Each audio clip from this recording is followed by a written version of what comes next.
Hello friends, ఎలా ఉన్నారు? బాగున్నారా అందరూ? ఈరోజు మనం సేమియా పాయసం టేస్టీగా ఈజీగా ఎలా చేయాలో చూద్దాం. ముందుగా ఒక బౌల్లో సేమియాని తీసుకోవాలి. తర్వాత 1/2 లీటర్ పాలను అయితే తీసుకోవాలి.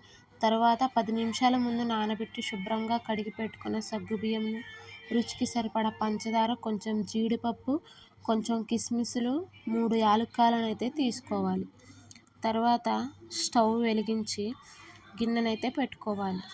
గిన్నె పెట్టుకున్న తర్వాత గిన్నె కొంచెం వేడైన తర్వాత నెయ్యి వేసుకోవాలి. నెయ్యి ఎంతంటే కొంతమందికి నెయ్యి కాస్త ఇష్టం, కొంతమందికి మరింత అంటే ఇష్టం. అంటే మన రుచికి సరిపడా నెయ్యి అయితే వేసుకోవాలి. నెయ్యి వేసుకొని కొంచెం వేడి అయిన తర్వాత జీడిపప్పును వేసుకోవాలి. జీడిపప్పు వేసుకున్న తర్వాత కొంచెం బ్రౌన్ కలర్లో వచ్చే వరకు అయితే వేయించుకోవాలి. ముందుగా మనం తీసి పెట్టుకున్న కిస్మిస్లు అయితే వేసుకొని వేయించి పక్కన పెట్టుకోవాలి. తర్వాత అదే గిన్నెలో ముందుగా తీసుకొని సేమియాని వేసుకోవాలి. వేసుకొని కాసేపు వేయించుకొని పక్కన పెట్టుకోవాలి. తర్వాత మరొక గిన్నెను తీసుకొని స్టవ్ వెలిగించి స్టవ్ మీద అయితే పెట్టుకోవాలి. గిన్నె వేడి అయిన తర్వాత ఒక గ్లాసు నీళ్ళు, అదే గ్లాసుతో సగం నీళ్ళు, అంటే గ్లాసున్నర నీళ్ళు అయితే పోసుకోవాలి. నీళ్ళు వేడి అయిన తర్వాత ముందుగా కడిగి పెట్టుకున్న సగ్గుబియ్యం వేసి మూత పెట్టుకోవాలి. మూత పెట్టుకుంటే కాసేపటికి సగ్గుబియ్యం అయితే ఉడికిపోతాయి. సగ్గుబియ్యం ఉడికిన తర్వాత ఒకసారి కలిపి ముందుగా మనం తీసుకున్న 1/2 లీటర్ పాలు అయితే పోసుకోవాలి. పాలు పోసుకున్న తర్వాత మళ్ళీ ఒకసారి కలుపుకోవాలి. అంటే పాలు సగ్గుబియ్యం రెండు కలిసేలాగా అడుగంటకుండా కలుపుకోవాలి. కలుపుకొని మళ్ళీ ఒకసారి మూత పెట్టుకోవాలి. తర్వాత మూత తీసి పాలు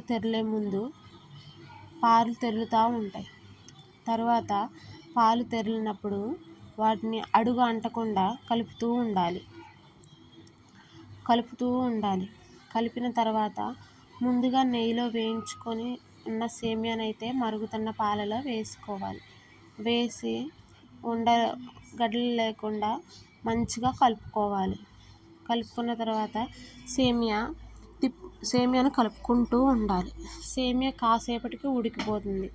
ఉడికిన తర్వాత మనకి రుచికి సరిపడిన పంచదార అయితే వేసుకోవాలి. అంటే పంచదార కొంచెం ఎక్కువ తినేవాళ్ళు ఉంటారు, కొంచెం తక్కువ తినేవాళ్ళు ఉంటారు. అందుకని మన రుచికి సరిపడా పంచదారను అయితే వేసుకోవాలి.